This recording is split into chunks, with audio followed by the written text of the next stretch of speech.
Good evening. This is Weekend File on the NTA. We are live in Abuja. Illicit drugs, no doubt, is a global pandemic as no country is spared from the activities of traffickers, peddlers, and consumers of hard drugs. The phenomenon is so high that governments across the world are confronted with strategies on how to combat entry and availability of illicit drugs into their territories. The reason, of course, is obvious. Illicit drugs destroy economies as its consumption is mostly by the productive youths of any nation. It undermines national security because hard drugs make people lose their guard. It encourages other social vices such as violence, prostitution, cultism, insurgency, armed robbery, ritual killing, kidnapping, banditry, lawlessness, indiscipline, acts of vandalism of common goods and corporate businesses, as well as wide range of other severe consequences. And this is why countries are setting up different bodies and strategies to combat the menace. In Nigeria, for instance, the National Drug Law Enforcement Agency, NDLEA, was created since 1989 to eliminate the growing, processing, manufacturing, selling, exporting, and trafficking of hard drugs. The journey, of course, has been a torturous one as the agency has been deploying various strategies to achieve its mandate, and sometimes at the expense of lives of its officials. The NDLEA is at international airports, seaports, and border crossing. Yet, many of the operatives are also at hinterland battling the menace. The drug war in Nigeria is on, but the dogged commitment of the federal government is on high alert to bring the menace under control and gradually winning. Tonight on Weekend File, our focus is on checkmating the trafficking of illicit drugs in Nigeria. As usual, we have reports from across the nation, and our guest is Femi Babafemi, Director, Media and Advocacy, NDLEA. I am Kenan Ima Aburike. You are welcome.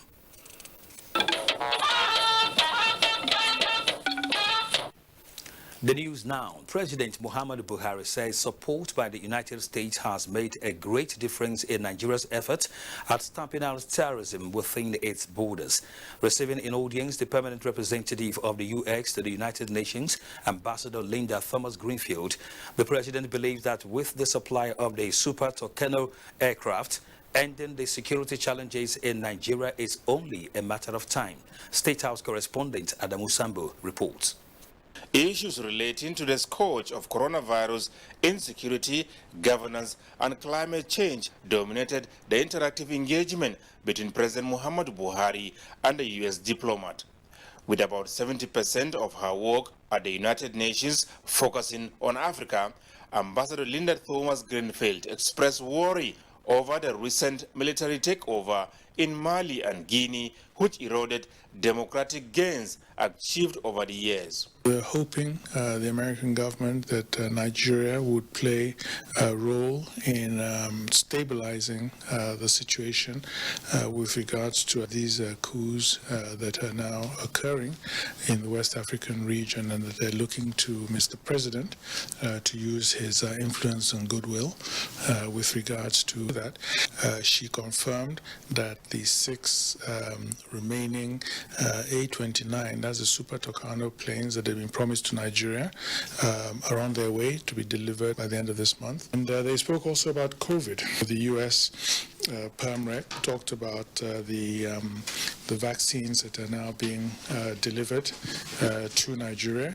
President Muhammadu Buhari, who explained how Nigeria is able to mitigate the scourge of the coronavirus pandemic, also touched on climate change, whose impact is badly felt in the Lake Chad Basin area, affecting the livelihoods of more than 30 million people.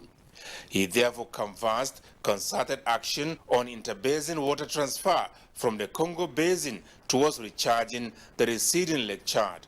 The Nigerian leader also granted audience to the Prime Minister of the Netherlands, Mark Rutte, during which similar issues were discussed. They talked about some of the Dutch companies that are operating in Nigeria and the issue with foreign exchange. And, they also talked about security issues, not just in Nigeria, but in the Sahel region. And they also spoke of governance issues, the number of coups that have been taking place recently. And, because, of course, everybody's looking to Nigeria as the almost like the custodian for stability and peace in the ECOWAS zone. President Muhammadu Buhari, who had spoken about the worrisome development in his address to the United Nations General Assembly, describing it as intolerable, told the Dutch Prime Minister that Nigeria is decisively dealing with the terrorist elements troubling the country. From New York, Adamu Sambo, NTA News. Diplomats and delegates to the 76th session of the United Nations General Assembly have described Nigeria's outing at the global stage as successful and impressive. President Buhari's address in particular, they say, is one that not only touched the crux of major global concerns, but preferred remedy measures for sustainable peace, security and socio-economic development. Again, State House correspondent Adamu Sambo reports. It was the 7th time President Muhammadu Buhari will be taking the floor of the United Nations General Assembly, the largest gathering of world leaders since coming to power in 2015. His address, virtually for Africa, lasting about 20 minutes, clearly summarized major global and continental concerns, their implications, and the critical pathway towards addressing them, including recovering battered economies, rescuing the planet, and restoring hope to the people. The recent trend of unconstitutional takeover of power, sometimes in reaction to unilateral changes of constitution by some leaders, must not be tolerated by the international community. His statement was very, very well delivered and was also extremely well received. He really ticked all the boxes, addressed all the major issues, stating Nigeria's position towards a more peaceful and a more prosperous and a healthy world, And I think it shows the stature of Mr. President and where he has put Nigeria in the global community. Nigeria, as has always been the case, and Buhari has made it very clear, cannot talk only about itself. It must talk also on behalf of West Africa and on behalf of Africa and on behalf of the developing world. Nigeria has the capacity to be even-handed. It's not siding anyone, it's siding with what is right. Mr. President was very concise, very precise. He mentioned a wide range of issues, and every single one of them is quite topical. And I just pray and believe that at the end of the day, that the nations who form members of United Nations will take what he has said on board. And shortly after his address, the Nigerian leader was warmly received by the United Nations Secretary General Antonio Guterres. The UN chief scribe is worried that Africa, generally seen as an ocean of stability and good governance, is now witnessing a reversal of fortunes in democratic rule, with coups overturning elected institutions. He therefore urged President Muhammadu Buhari to continue to show leadership as the United Nations looks up to Nigeria to help stabilize the continent, especially the West African sub-region, in terms of democracy and good governance. The Secretary General of the UN acknowledged again the respect that the global community has for Mr. President and he himself and the UN Secretariat, and the leadership they were looking to him for.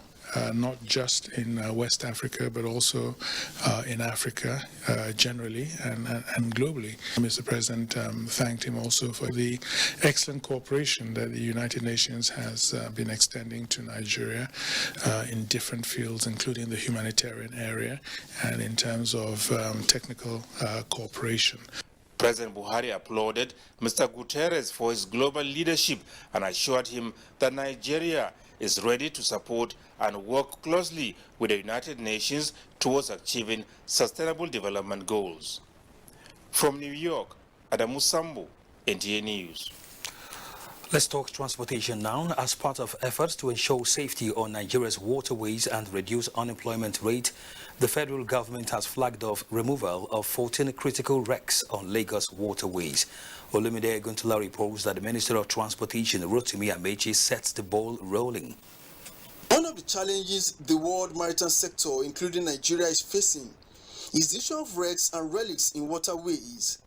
These has caused damages, degradation and pollution from oil leakages and hazardous chemicals from abandoned vessels and pose dangers to navigation of vessels. To change this narrative, the federal government, through the Ministry of Transportation and relevant agencies, commenced the removal of wrecks on the country's waterways. Flagging off the exercise in Lagos, the Minister of Transport, Rotimi Amechi, advised stakeholders to carry out their activities according to the rules of the game or face sanction. We supervise how the wrecks are removed and ensure that, I just told him now that he needs to look at a broader picture of the Nigerian water so that to make sure that the safe navigation is not only about Lagos but including other areas. Director General, Nigerian Maritime Administration and Safety Agency, NIMASA, who initiated the project, explained that safety of life and property along the waterways is germane. We are starting from here to Badagry axis.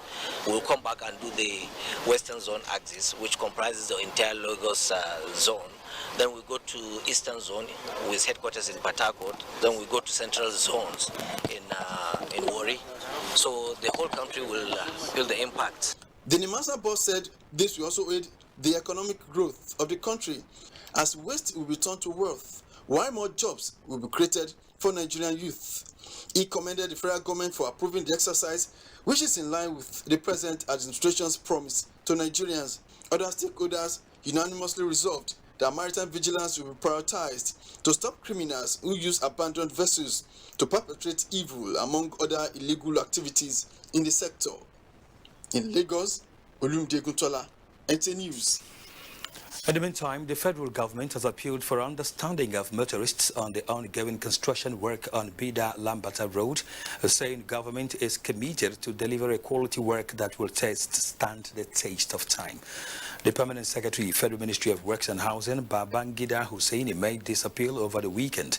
Hussaini was reacting to the blockade of a section of the Bida, Lambata and Suleja Mina roads by some articulated truck drivers in Niger State, protesting for expedite action in completing the ongoing construction to ease their difficulties in using the road.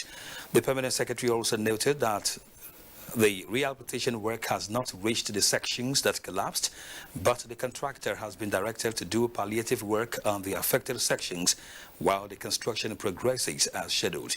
He, however, lamented that the contractor has been denied access to the road due to the blockade by the tanker drivers. Organizations and individuals who work and contribute to the development of Nigeria will always enjoy the numerous benefits that the Nigerian Television Authority has to offer through its wide reach and audience credibility. The Zonal Director, NTA2 Lagos Network Center, Lawal Ahmed, gave this assurance during an official engagement with the Acting Managing Director of the Nigeria Ports Authority in Lagos. Adeniyi Taiwo reports.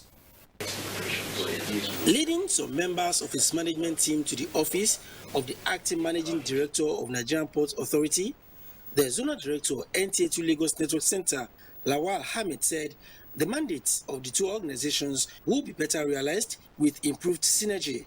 With NTA's wide reach and impressive social media presence, the Zonal Director notes that the station is repositioning to meet contemporary demands in a manner that organizations such as the NPA can leverage to promote their mandates. While acknowledging that NPA has enjoyed a good working relationship with NTA, NPA's Acting Managing Director, Mohammed Bello Koko, said his management was keen on further pushing the frontiers of the existing partnership, especially now that NPA is activating a number of reform initiatives at the nation's ports to ease inflow of goods and services. The coverage of Nigerian Television Authority too is really wide, and I believe that it will serve the purpose of both MPA in terms of disseminating information, portraying the good works of other government agencies, and also for us, for the world to know what the issues are, our achievements. Much more than that, NTA is, doing something. Let's now talk commerce and industry, as Gombe State is capitalizing on her advantage of being the #1 in the ease of doing business in Nigeria to make the state an investor's destination. Emmanuel Akila reports that Harafum, an indigenous company, is one of the business concerns that sets up a factory in Gombe to enjoy such favorable business atmosphere. A blend of culture of the southeast and northeast in celebration of the favorable atmosphere for businesses to thrive in Gombe State. The occasion is the coming on board of another company into the state. One of the key areas of strength of Gombe State that has earned her the first position in the ease of doing business in Nigeria, which continue to attract manufacturing companies such as the Harafom, lies in the provision of security to lives, property, and investments. Our administration will continue to accord greater priority towards maintenance of peace and security through the Ministry of Internal Security and Ethical Orientation. The completed Datinko hydropower station is another advantage investors gaze at. Gombe is in the center of the northeast. Two, Gombe is investment friendly. It's very friendly. Since we started this factory, nobody has come and disturbed us. The youth in Gombe State are happy as the first line of beneficiaries for having the state attractive to investors. I used to say ideal, not working, but as this company come, they have employed me and they are at least paying me well, and I'm using the money in a good way. I assist my friend, brother, someone that are in school. Harafom says it has provided 1,000 job openings for the youth in its host community in Gombe. Emmanuel Akila, NTA News. After 23 years, close friends and associates of Nigeria's former head of state, General Sani Abacha, gives an insider perspective to the man many misinterpreted. Maru Janatu Said reports that Chief Security Officer to the late General Al Mustafa was among those who gave account in a colloquium held in Abuja. The problems must be addressed calmly. Though he is late, but the memory still lives in many, of course. Those seated here are few of such. It is the meeting outing of the Center for Political Research, Education and Development, a recalling the words of the late General Abacha. From personal aid to political watchers, the action of the late General were in the best interest of the country, especially his stance against foreign domination. And I will forever be grateful and be part and parcel of the Abacha family. To Al-Mustafa, the chief security officer, his late boss may look controversial and aggressive, but that, he insists, was a misconception. General Abacha took it upon himself to extend services because in his later agendas of helping Nigeria, there was the larger also mobilization he was doing for leaders across the world that many people didn't know. What was it all about? Restoration of the value of black man world over. But I always pray to Nigeria and to God Almighty that God should keep us and sustain us and cleanse our hearts and give us love and give us peace. People who had, the sense of patriotism, the sense of developing this country, not only for us who were around then or who were living, but also for our children and great-grandchildren. In all, the gathering enjoins Nigerians to reflect on the economic policies of the late General, bearing in mind his shortcomings, noting that no mortal is devoid of mistakes. In Abuja, Morijanatu, Adam Said, NTA News. Nigerian youths are encouraged to make better use of their talents and available resource on hand to impact positively in the development of the country. This advice was given by speakers at the launching of a book titled The Path That Take Us, which tells about the struggle of many to survive the effects of insurgency in the northeast region of Nigeria. Joseph Otsen reports. Wife of Kaduna State Governor Hadiza El-Rufai launches the 316-page book with the title, The Paths That Take Us. The book gives insight on how the people living in crisis-affected areas in the northeast region of Nigeria are struggling to cope with the devastation of insurgency. I use this opportunity to call on all our citizens to contribute in the rebuilding of this region. The fact that there is insurgency doesn't mean that people are not getting married or people are not having children. Life is going on in the northeast.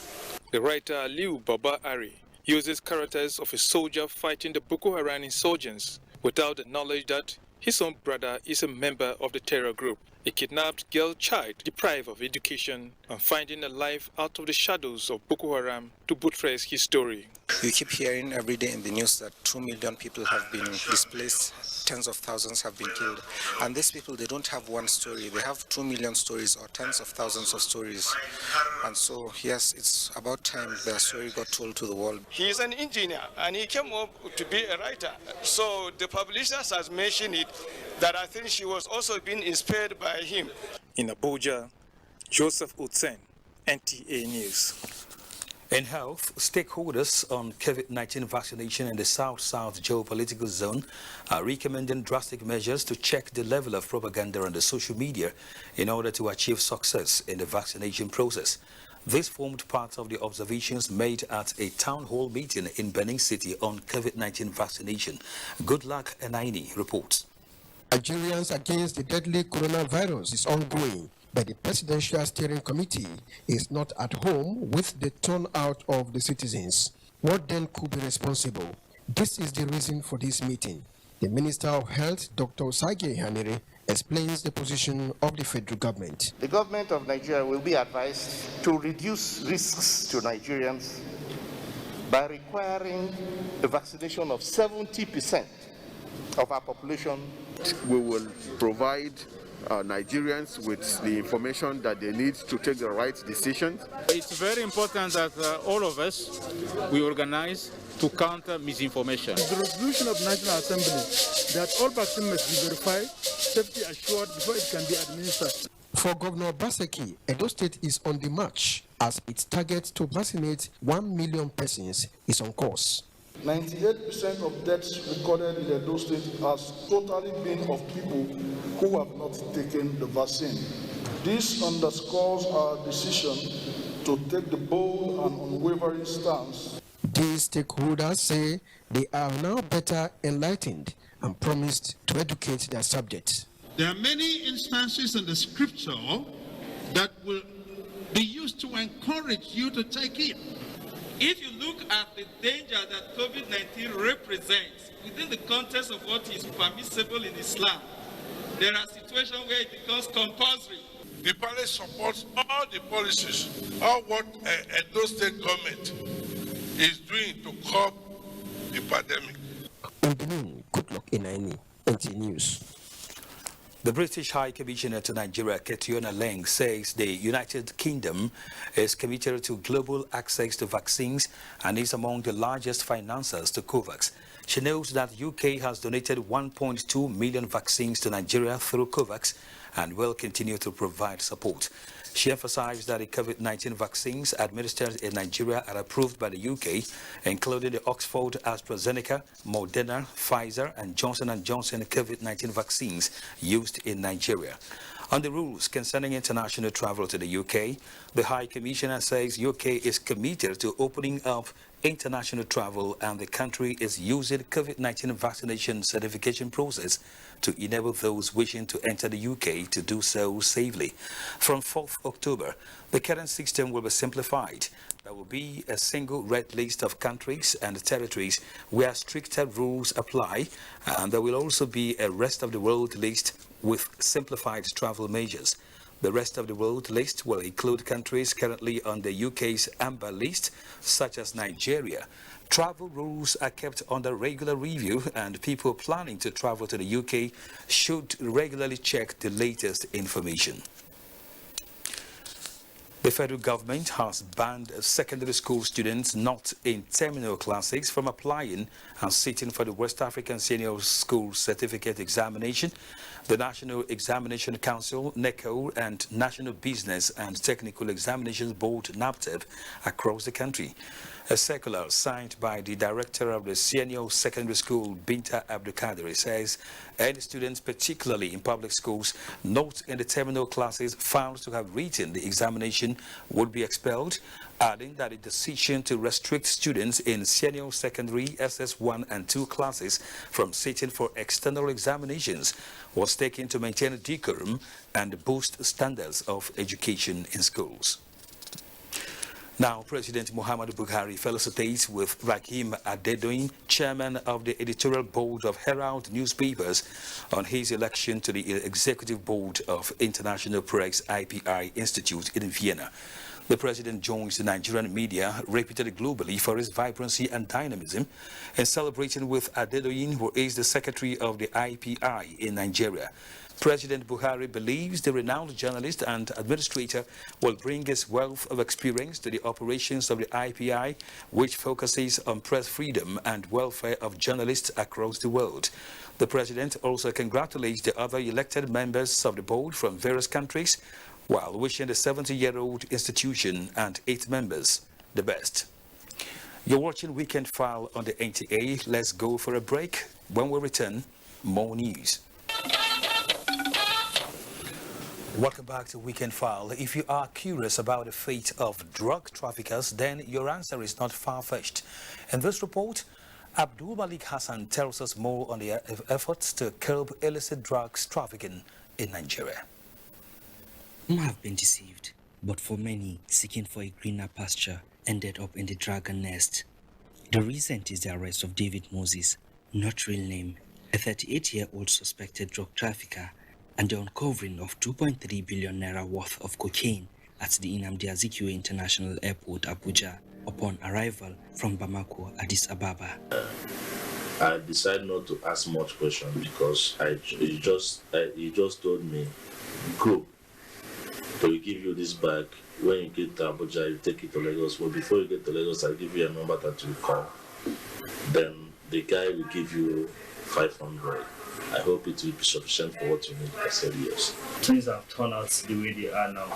What do you have to say to others who would want to take this part? I will only advise my fellow Nigerians that not all that guilters are good, because they are there deceiving you, telling you to do this and do that with empty guarantee. There is no guarantee in doing something illegal. Regrets may be for the suspect and his likes caught up by the long arms of the law, but for the Anti-Illicit Drug Agency, it is an unending war until Nigeria is cleansed of drugs. Trafficking in Nigeria is no longer profitable.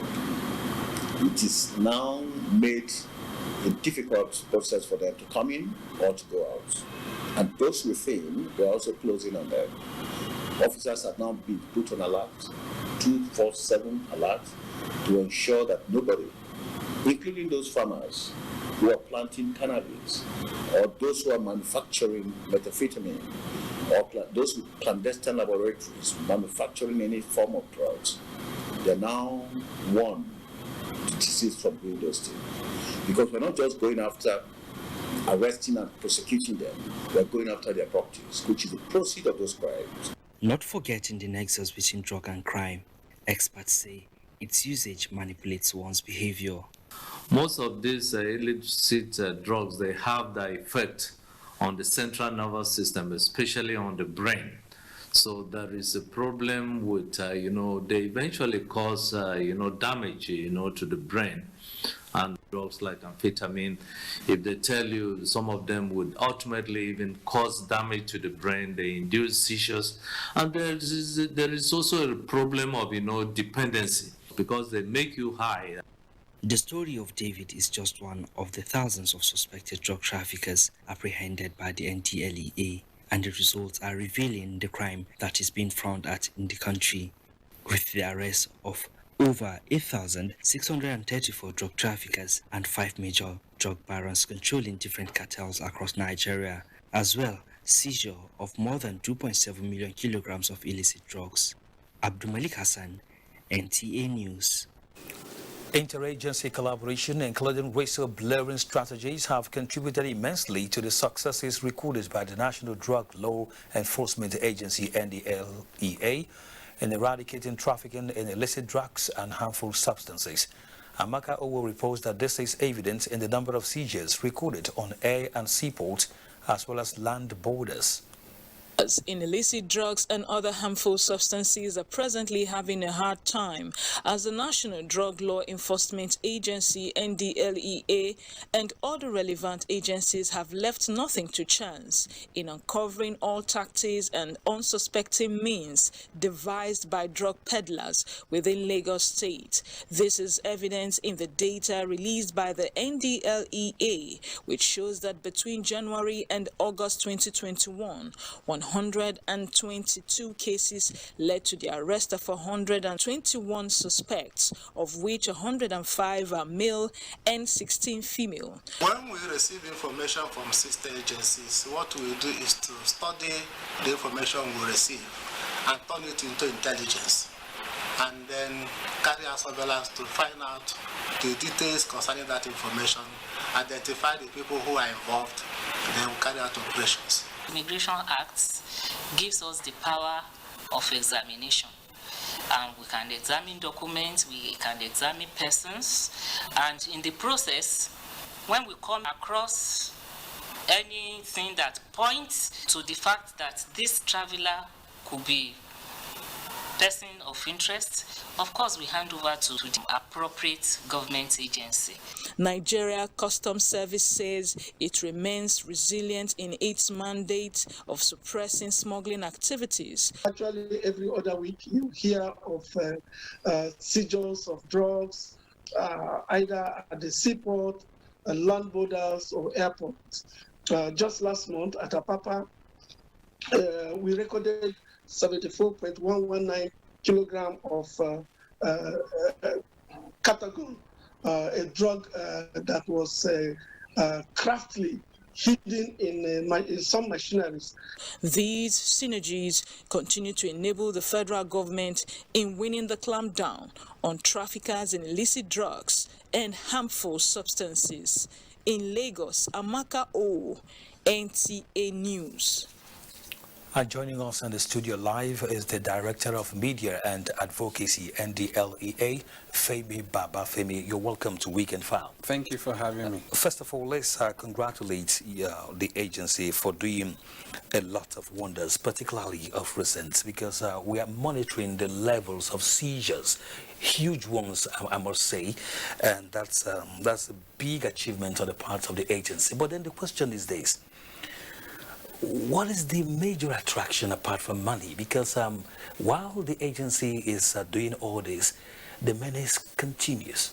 Yeah, absolutely. Don't let us forget this problem has been there over the years, and this is it's a global phenomenon. It's a global menace. Yes. So, and we are part of the global community. So we have our own share of the problem of the drug menace, but then quite a number of factors are responsible. One, you just identified, money, the love for money. Then quite a lot of other things like poor parenting, that is starting from, don't forget that the family is the smallest unit of the society. And when you have parents sending their kids to go and buy drugs for them to take, they take these drugs in the presence of the kids, or probably the kids are hiding in one corner watching how the parents take these things. There is the tendency for such a child to want to also have a taste of what his or her parent is taking, and it starts from that level. Then you also have the problem of peer pressure. A lot of them, when they go out, they see what their friends do, and they want to belong. They don't want to feel outside. I mean, not part of the norm, not part of what is happening. So they want to feel they belong, and they want to act that way. And so gradually they start from tasting, and then they become dependent. Again, you also have the issue of socio-economic problems, like quite a number of young people that probably are out of jobs, some are out of school, and the only way they want to have something that will give them some temporary relief from some of the challenges they are facing, so they see drug as providing them that temporary relief. But then we always say, even if the drug gives you some relief for 1 or 2 hours, it doesn't solve the actual problem you're having. And again, it's compounding what the issues are, what your problems are. Because one, the problem you are running away from remains there when the drug wears out. Two, these drugs have effects on the health of the individual. You see, quite a number of these drugs are now mixed now locally within their communities. You have squishes when people mix tramadol, rofinol with sobo, the black currant, and some high variants of cannabis. They mix them together, they take them. These things damage their vital organs. They may not get to know this until maybe much later, when they start having health problems. Then beyond the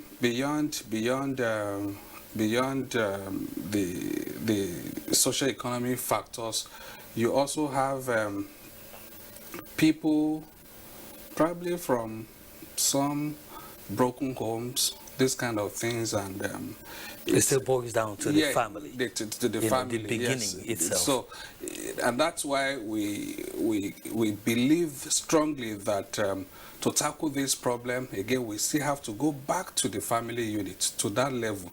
And that's why we're evolving, we're taking advocacy to different communities, different organizations, faith-based organizations, community-based organizations, and in all the advocacy programs we've been doing, led by the chairman himself. He's not leaving this for anybody, and that's why we'll be going across the states, where we meet with the governors, meet with traditional rulers, meet with religious organizations, that is Christian Association of Nigeria, Council of Ulama, Muslim Council, a whole lot of stakeholders, where we discuss with them the issue of drugs. Okay. All right, Baba Femi, we'll talk some more. Let's quickly go on this break. When we return, this discussion will continue on Weekend File. Stay with us. Thanks for staying with us. In Kano, the collaboration between the federal and state governments through the joint task force funded by the state government is yielding results in reducing the supply side chain of illicit drugs. Aminu Umar tells us how this was achieved. The synergy is working. Arrest from everywhere. Recently, the National Drug Law Enforcement Agency has arrested a truck with 530 kilograms of cannabis concealed in it. The arrest of 83 thugs also led to another breakthrough, where 16 bags of cannabis were discovered. Only this week, Customs made additional arrest of suspects with 185 cartons of unregistered and expired drugs. This is in addition to several other arrests by the state agencies. The National Drug Law Enforcement Agency commander in Kano, Isa Likita Muhammad, says the command has achieved a lot in terms of cutting the supply side. The feat, he said, was the result of collaboration and support of the state government. What we are trying to do is to reduce the amount of drugs that come into Kano, and also to minimize the availability of these drugs to consumers so that they will not have the drugs to even take. There is an established link between commission of crimes and drug trafficking, as confirmed by the arrests made by police, as 80% of crimes are induced by drugs. You can see in the metro, the dealers in drug, that is what majorly causes the issue of daba being high. Concerned by this, Kano State Government, apart from funding the operation of the Joint Task Force on Drugs, testing was made mandatory before one is appointed into any political office. The support of clergymen will in no small measure help in curbing the menace, as acknowledged by the NDLEA in Kano. Amin Umar, NTA News. We're still here with Femi Baba Femi, Director, Media and Advocacy, NDLEA. Let's talk about this drug test initiative or program. Yeah, it's something that the chairman has been promoting seriously, and we're glad that the feedback we're getting is positive, and that's to the extent that quite a number of government agencies, institutions, and now buying into it. And in fact, just of recent, the military invited the agency to conduct tests on a number of soldiers. That is very positive. And we also have schools, private institutions that have also latched onto this. You see, the whole essence of this is not to embarrass anybody. The whole essence of this drug testing is to, one, to detect early anybody who is on drugs or who is taking drugs, because this thing is an ailment. The earlier it is detected, the better help comes for the person. And like the reports that came from Kano, in Kano State today, the government there has made it mandatory for anybody aspiring to any political office to undergo tests. And NDLA does that for them.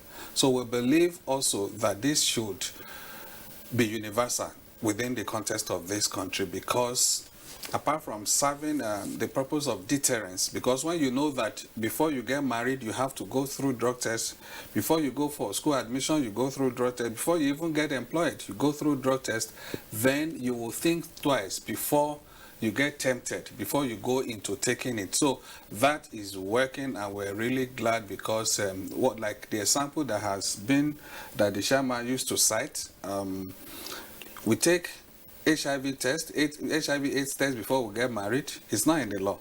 We take genotype test before we get before people get married. It's not in the law. So also this may not be part of our law now, but then when we all adopt it and take it seriously, it will really help in our drug demand reduction drive. That is our belief, and it's something, because for the institutions where some of these things, where it is rampant, that is higher institutions especially, we have been talking with the schools, and we're still meeting with them. The chairman is trying to meet with the body, that's the Committee of Vice Chancellors and the NUC, to lay the foundation for this, and so that every institution will have to adopt this and make it compulsory. This way, students will not go to school with drug in their body. And again, we are also saying that it's not, you don't have to, when these people are tested and they test positive, you don't have to throw them out to the street, but so that so that their situation does not get worse. Okay. The school should also have along with their hospital rehabilitation center where they can be treated. Thank you, Femi. Thanks for coming on Weekend Vibe. My pleasure. And good luck to the agency too. Thank you very much. We've been talking with Femi Babafemi, Director of Media and Advocacy, NDLEA. Of course, this is Weekend File. Time for one more break. Stay with us. Sports update is next with Bade Adelie Raya. Many thanks, Kenny. Civil servants in the country have been encouraged to embrace regular exercise to help boost their productivity. This was the submission of stakeholders at the September edition of the Federation of Public Service Games monthly Keep Fit exercise held at the Moshood Abiola National Stadium, Abuja. NTA's Executive Director, Administration and Training, Professor Steve Egbo, led Team NTA to the event. It's an event that brings us out to share laughter and joy together. Because if the staff are fit and firm and in good health, they'll be able to give their best at their workplace. A good exercise keeps you away from a lot of pills, a lot of visits to hospitals and doctors, a lot of ailments. This walking jogging is particularly unique in the sense that it is part of the activities earmarked to commemorate the 61st anniversary of our dear country, Nigeria. Moving on, all is now set for the final of the 2021 Women's Afrobasket between the Tigress of Nigeria and their Malian counterparts on Sunday. Defending champions Nigeria beat Senegal to reach the Women's Afrobasket final, where they will face Mali, who narrowly beat host Cameroon in the other semi-final. Mali are through to a final for the first time since 2009, while Nigeria contests the trophy for a third successive time, having won the last two Afrobasket championships. To football now, Johan Wizard's late strike earned Brentford a point against Liverpool in a post-setting thriller in West London to deny the visitors a 3-point lead in the Premier League. At Old Trafford, Bruno Fernandes missed a stoppage time penalty as Aston Villa prevented Manchester United moving top of the Premier League with a deserved 1-0 victory, while Gabriel Jesus scored to help Manchester City defeat Chelsea 1-0 at Stamford Bridge. Everton and West Ham won their matches with 2 other games drawn.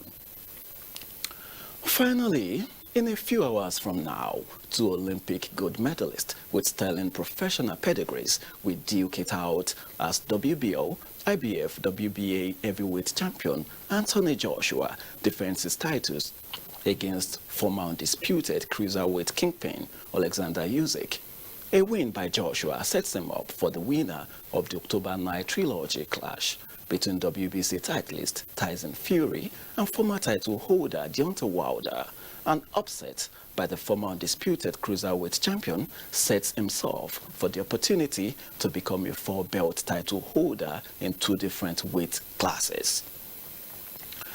And that does it on Sports Update. It's back to Kenny. Thank you indeed, Bade. And of course, let's quickly remind you to be a star with the NTA as we continue to fight against rape and rapists. We'd like to thank you for watching Weekend File tonight. Of course, my name is Kenan Ima Abodikin, wishing you the best of the weekend. Bye-bye.